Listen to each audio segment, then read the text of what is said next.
Kalingap Edu, kilala pala ang doktora ni Beyonce. Bago po natin umpisan mga kalingap ang reaction video ito, isang mapagpalang araw po muli mga kalingap at welcome back ulit sa aking YouTube channel, Kalingap Angels 27. At dito na mga kalingap, may panibagong reaction video na naman po tayo, no? Patungkol dito kay Beyonce nga at ito no mga kalingap, patungkol ito no sa pagpapaayos nga na Beyonce ng kanyang ngipin, no? At dito no mga kalingap, mga sponsor ni Beyonce handang gumastos ng malaking halaga nga, no? Para maipakita ang pagsuporta dito kay Beyonce. Kaunting update lang po tayo mga kalingap, no? Patungkol dito sa pagpapaayos ni Beyonce sa kanyang ngipin, no? At ito no mga kalingap, grabe. Hindi pala biro ang gastusin ng mga sponsor ni Beyonce sa pagpapaayos nga ng ngipin nitong si Beyonce, no? At talaga namang napakalaking halaga nga ito ng mga kalingap. Dahil nga tinanong na po noon ni Kalingap Rob kung magkano nga ba talaga ang aabutin ng pagpapaayos no ng ngipin nitong si Beyonce.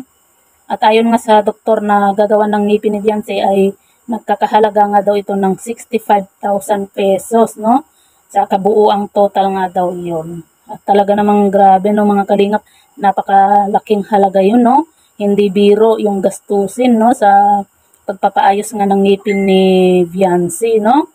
At talaga namang pero ang kagandahan lang nito mga kalingap ay mapagkakatiwalaan at subok na ng Team Kalingap itong si Doktora dahil sa katunayan nga mga kalingap ay dito rin nagpagawa si Kalingap Edu ng kanyang braces, no?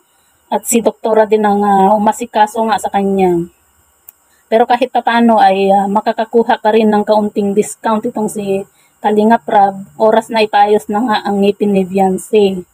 Dahil kilala naman ni Edu itong si Doktora nga. At yun nga no mga kalingap dito rin kasi nagpagawa nga ng braces itong si Kalingap Edu. Kaya talagang panigurado na makakakuha itong si Kalingap Rob ng discount nga dito kay Doktora, no?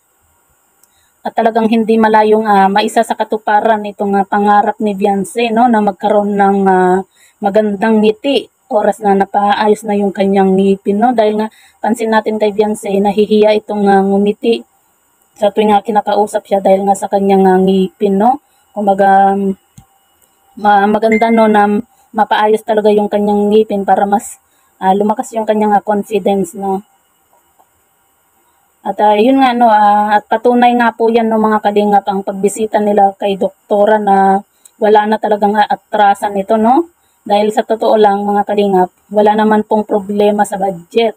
Dahil yung bigay nga ng sponsor ay naipadala na nga po ito no sa Team Kalingap. Dito nga no mga kalingap nakikita natin na grabe talaga yung nakukuha ni Beyonce na suporta no sa mga sponsor niya at talagang alagang-alaga siya ng mga ito, no? Pero syempre,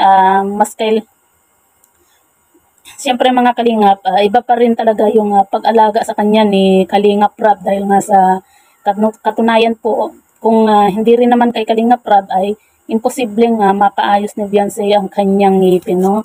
At kung hindi rin kay Kalingap Rob, hindi rin siya makikilala ng mga sponsor nga ni Beyonce, no mga kalingap.